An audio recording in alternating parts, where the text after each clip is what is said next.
In early January 2026, Iran made global headlines not just for mass protests and a sweeping internet shutdown, but for a drastic escalation in its digital censorship strategy.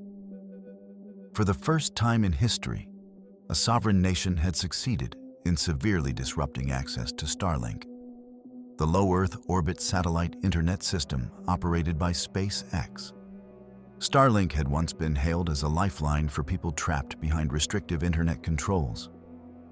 During previous waves of unrest, including the waves of protests following the death of Mahsa Amini and even during wartime internet blackouts, activists and ordinary citizens turned to the constellation of satellites orbiting Earth to maintain tenuous links to the outside world.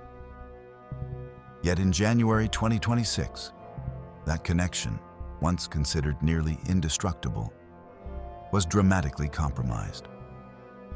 What happened in Iran was not a simple outage, nor was it a technical failure of the Starlink system itself. Instead, it was the result of a deliberate, state-level effort to isolate satellite communications, marking a new chapter in digital repression and strategic control of information flows. To understand how this unprecedented disruption occurred, we must first look at the context of Iran's broader digital blackouts. In the first days of January 2026, Iran faced its largest sustained wave of anti-government protests in years. Demonstrations spread across Tehran, Isfahan, Mashhad, Karaj, and other major cities as citizens voiced frustration over economic hardship, political repression, and a deteriorating quality of life. International monitoring groups confirmed that the government had cut off or severely restricted internet access nationwide. This blockade went beyond simple throttling or content filtering. Within hours, ordinary Iranians found themselves completely disconnected from the global internet. Mobile data, fixed broadband, and even phone calls were effectively silenced. Groups such as NetBlocks reported that overall connectivity problems had plunged to near zero levels, leaving the country effectively offline. This wasn't Iran's first internet blackout. In previous periods of unrest, notably in 2019 and more recently during the 2025 conflict with Israel, authorities had selectively or wholly cut internet access to contain protests and control information. But these earlier shutdowns stopped short of completely neutralizing satellite communications, especially Starlink. Starlink is a constellation of thousands of small satellites orbiting Earth at low altitude. Designed by SpaceX, it was originally promoted as a way to bring high-speed internet access to remote regions where traditional infrastructure is unavailable or unreliable. Over time, it became a critical tool not just for underserved rural populations, but for users seeking an alternative to censored or disrupted networks. In Iran, despite official bans on its use, Starlink terminals had proliferated quietly inside the country, many smuggled in at great personal and political risk. While only a minority of citizens had access to the physical hardware required to connect. For those who did, Starlink provided a rare window to the outside world when domestic internet services failed. Ordinarily, a Starlink connection depends on a small ground-based terminal communicating directly with overhead satellites. That terminal must first determine its location using GPS signals so that it can align with the correct satellite and establish a connection. Once linked, traffic is routed through a network of ground stations and space infrastructure to relay communications across the globe. Previous internet blackouts in Iran had shown that this satellite system could often bypass domestic restrictions, allowing activists to share photos, coordinate, and maintain contact with citizens abroad even when local networks were down. But the measures taken in January 2026 went much further. For the first time, Iran's authorities enacted what experts described as a kill switch, a comprehensive effort to block not only conventional internet, but also satellite internet, especially Starlink. Multiple reports now indicate that this was accomplished through intensive signal jamming and interference techniques using military-grade technology. Signal jamming is nothing new. It has been used in military and anti-terror operations to disrupt communications.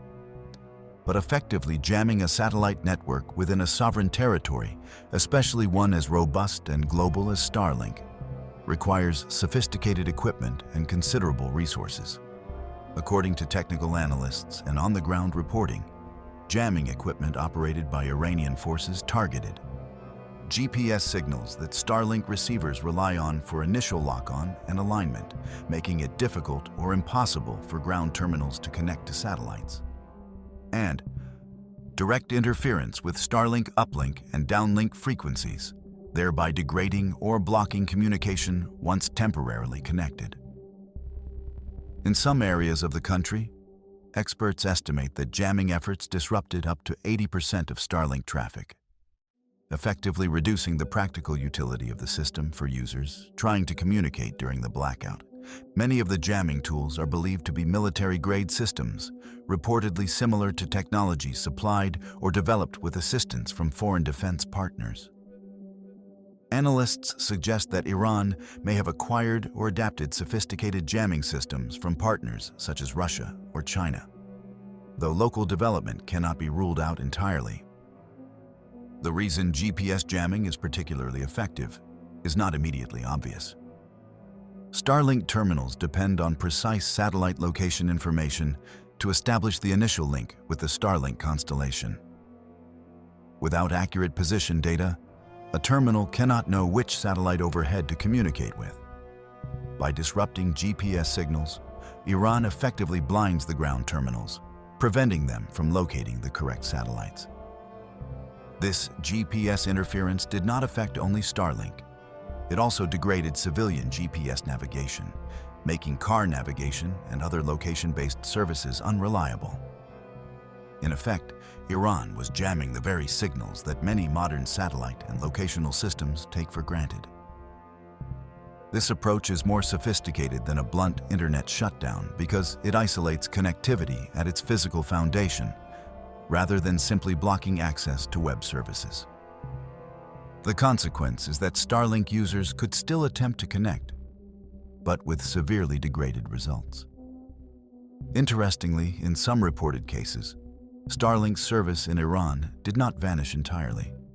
Rather, connectivity became patchy, a patchwork of zones, where interference was stronger near major population centers and areas of protest.